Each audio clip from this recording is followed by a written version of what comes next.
$1 million a week. Where are we going? تراب الماس. الأسبوع اللي فات كنت قاعدة مع صاحبتي بنشرب قهوة. المهم فتحت موضوع مين أعظم ممثل في تاريخ السينما المصرية. فجأة وبكل ثقة لقيتها بتقولي تامر حسني. أنا اتصدمت، عينيا وسعت وقلت لها تامر حسني مين؟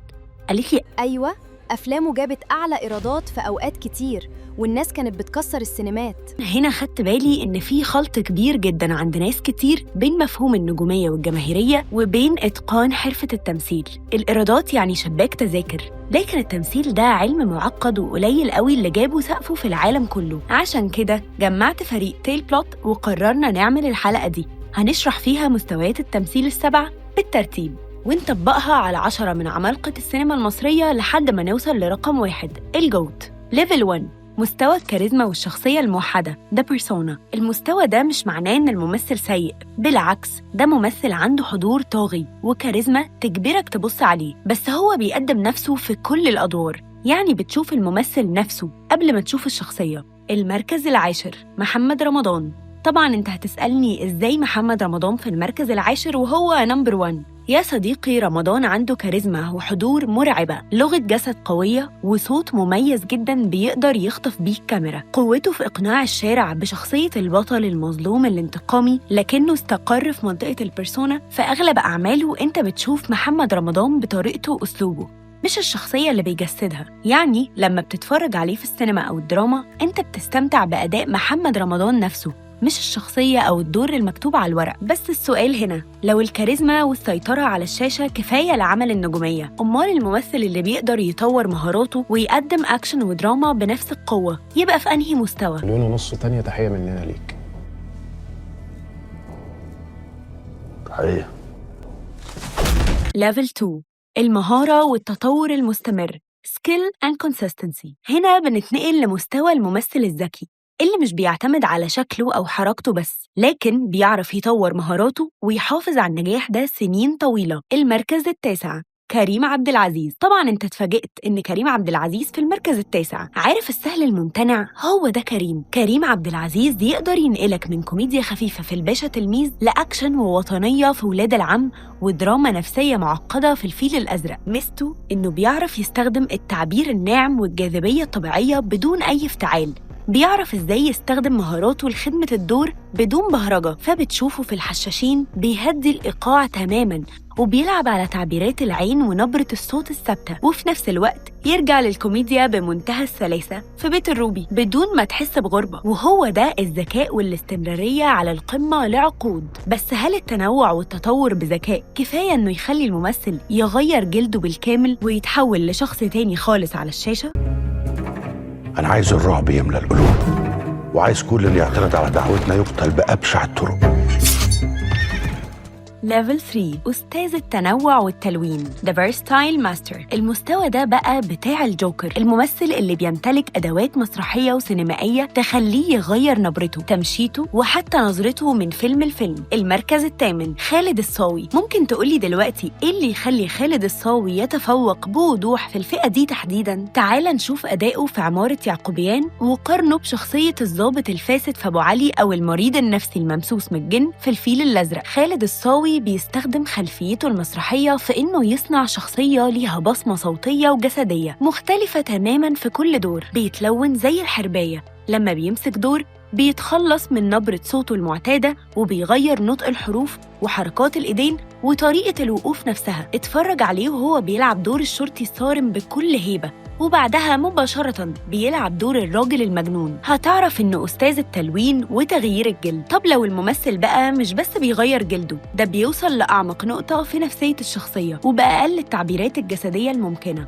يا فندم، لو ده الاسلوب اللي هيشتغلوا بيه يبقى بعد اذن سعادتك اخد انا اجازه لحد ما يخلصوا المهمه دي. ما انا ممكن من بكره الصبح اروح اقبض على منصور الحفني، بس لو الاجراءات مش سليمه ايه اللي هيحصل؟ النيابه هتفرج عنه زي ما حصل قبل كده. ليفل 4 مدرسة التقمص والعمق النفسي Method and Character Acting. المستوى ده هو مستوى الصدق المطلق. الممثل هنا مش محتاج يصرخ ولا يعمل حركات بوشه عشان يوصلك الإحساس، عينيه بس كفاية. المركز السابع ماجد الكدواني. أكيد في بالك سؤال، إيه السر الفني في أداء ماجد الكدواني اللي يرفعه للمستوى ده؟ السر هو الهدوء المرعب والصدق الداخلي. لما تشوفه في تراب الماس أو أسماء أو موضوع عائلي بتلاحظ إنه بيعتمد على التفاصيل الصغيرة جداً، المشي، التنهيدة ونظرة العين، بيخليك تحس إن الشخصية دي عايشة وسطنا مش بتمثل. أسلوب ماجد الكدواني بيعتمد على التكسير الميكروسكوبي للانفعال، مش بيحتاج يستعرض قوته بالصريخ مثلاً، كفاية نبرة صوته المكسورة وهو بيهمس أو نظرة الخوف والتردد في عينيه عشان تقشعر وتعيش حالة الشخصية الداخلية بكل تعقيداتها النفسية. طيب لو ده الهدوء والعمق النفسي، أمال الممثل اللي بيمثل الموهبة إنه يسرق المشهد من أي حد واقف قدامه حتى لو ظهوره دقايق معدودة، يبقى اسمه إيه؟ ازاي بتنام وعارف ان هي في الأوضة اللي جنبك وما تعرفش ان انت ابوها؟ باخد بنوم. ليفل 5 جوكر التمثيل The Scene Stealer. ده المستوى اللي الممثل فيه بيكون عبارة عن قنبلة موقوتة، بيقدر يتنقل في نفس المشهد من قمة الهدوء لقمة الجنون. المركز السادس فتحي عبد الوهاب. طبعاً أنت مصدوم ومش مصدق إزاي يكون في المركز ده رغم إنه معظم أعماله مش بطولة مطلقة. خليني أفهمك، عارف يعني إيه ملامح بتتغير في ثانية؟ فتحي عبد الوهاب عنده وجه درامي مرعب، يقدر يخليك تحبه في مشهد وتترعب منه في المشهد اللي بعده، زي ما عمل بالظبط في ساعة ونص وعصافير النيل ولا سهر الليالي. هو ملك التفاصيل والتعبيرات المفاجئة. فتحي بيمتلك قدرة عجيبة إنه أول ما يدخل اللقطة يسحب عين الجمهور من كل الممثلين اللي موجودين معاه. تحول ملامحه بين لحظة الشغف والشر أو الجنون بيحصل بدون تمهيد، وده بيدي المشهد توتر وقوة درامية نادرة جدا. بس هل ده يقدر يتقارن بالعمالقة اللي بنوا إرث سينمائي كامل عبر التاريخ؟ بما إنك وصلت لهنا والحلقة عجبتك، فدعمك هو المحرك الأساسي لتيل بلوت. لايك سريع وسبسكرايب للقناة هيفرق معانا جدا عشان نستمر في تقديم محتوى يليق بيك. ليفل 6 العظماء The Greats. إحنا هنا دخلنا في منطقة الأساطير، الممثلين اللي مش بس انتقوا التمثيل، دول غيروا مفهوم السينما والدراما العربية نفسها. المركز الخامس يحيى الفخراني. تفتكر إيه اللي يخلي الفخراني أسطورة من العظماء؟ الفخراني هو السهل المعتمد على التعبير الخالص، يقدر يضحكك من قلبك في الكيف ويخليك تبكي بدموع حقيقية في خرج ولم يعد. أو شيخ العرب همام ولا ونوس، ميزته إنه بيلعب على أوتار المشاعر الإنسانية بمنتهى التلقائية وبدون ذرة تصنع. أداء يحيى الفخراني بينساب زي المية، بيعرف يندمج بين السخرية والوجع في نفس المشهد. بتشوفه بيضحك ويبتسم وعينيه بتقول معاني تانية خالص. قدرة على التواصل البصري مع المشاهد بتخلي القسوة والبهجة يوصلوا لقلبك من غير. الرابع نور الشريف، أستاذ التحضير والثقافة السينمائية. نور الشريف ما كانش بيمثل، كان بيبني ملف كامل للشخصية، إزاي بتمشي، بتفكر إزاي، وتاريخها إيه. شوف أدائه في سواق الأتوبيس أو حبيبي دائما أو عمارة يعقوبيان، ولا دور عبد الغفور البرعي في لن أعيش في جلباب أبي. نور الشريف هو الصوت الناطق بلسان أزمات الإنسان المصري والمثقف على مر الزمن. كان بيدرس البعد الاجتماعي والنفسي للشخصية، يختار شكل النضارة وطريقة مسكة السيجارة وتفاصيل حركة الرجلين والمشي. مش مجرد حفظ نصي، ده بناء إنساني كامل بيعيش في ذاكرة السينما. لكن لو كل دول عظماء، أمال مين اللي وصل لمرحلة التسامي الفني الكامل والجوت؟ أنا زي الألماس والبريلانت الحر، أنا سعد الداني.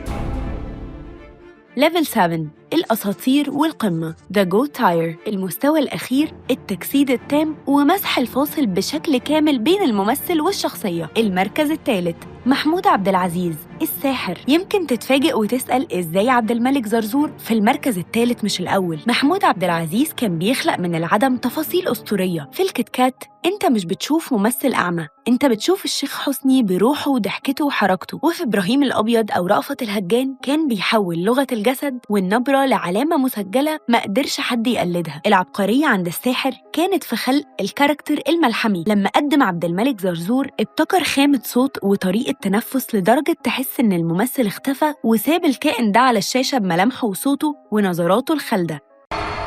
حد لشوق لحاجة؟ ايه؟ المركز الثاني عادل إمام الزعيم. طبعا بتسأل دلوقتي بفضول ليه الزعيم مش هو رقم 1 في القايمة؟ عادل إمام هو أذكى وأعظم استمرارية في تاريخ السينما العربية بلا منازع، بطل مطلق لأكتر من 40 سنة، بس قوته مش بس في الكوميديا لكن في تحوله المذهل للدراما الملحمية، فحتى لا يطير الدخان، الإرهابي وطيور الظلام. الزعيم فهم العقلية المصرية وعزف عليها لعقود. عادل إمام بيملك عبقرية قراءة الجمهور، بيعرف ينقل تعبيرات المظلومية والتمرد والذكاء الاجتماعي بلمسة واحدة، واستمراريته على عرش كل السنين دي بتخليه أسطورة سينمائية يصعب تكرارها. احنا هنضبش، يا اما نوصل للبر ونقف على رجلينا يا اما نغرق، مفيش حل تالت. المركز الأول أحمد زكي الجوت، القمة. وهنا بنصل للقمة المطلقة. أحمد زكي. ليه أحمد زكي هو الأعظم على الإطلاق في تاريخ السينما المصرية؟ أحمد زكي ما كانش بيمثل الشخصية، كان بيتحول لها، لدرجة إن كل شخصية كانت بتاخد منه كتير قوي عشان بس يقدر يخرج منها بعد انتهاء تصوير العمل. في زوجة راجل مهم، الهروب ضد الحكومة، وأيام السادات، كان بيدوب تماماً. نبرة صوته بتتغير، مشيته، حركات إيديه، وحتى نظرة عينيه. مفيش فاصل بين أحمد زكي والشخصية. هو المدرسة الأبرز للميثود أكتنج في تاريخ الشرق الأوسط. أحمد زكي كان بيعيش هواجس الدور لمرحلة مرعبة. لما عمل الضابط المريض بالسلطة جاله اكتئاب وتعب جسدي حقيقي، ولما جسد شخصية السادات أو عبد الناصر مسام جلده ونبرات حنجرته اتحولت تماماً، وده يخليه الجوت بلا منافس. اسمه خداع وعار على الإسرائيليين. أنا مش فاهم بيجي بيفكر إزاي. بلغ بيجي الاحتجاج الرسمي على ضم القدس. لحد هنا بتنتهي حلقتنا من توب 10 بالعربي، وبيجي ميعاد سؤالنا عن رأيك في قائمتنا. قول لنا شايف مين الممثل المظلوم في الترتيب ده، ومين من الأجيال الجديدة ممكن يوصل لفئة العظماء أو الجوت. ما تنساش تعمل سبسكرايب للشانل تيل بلوت عشان يوصلك كل جديد، ولايك وشير لو الحلقة دي عجبتك، وتفعل زرار الإشعارات عشان توصلك حلقاتنا أول بأول.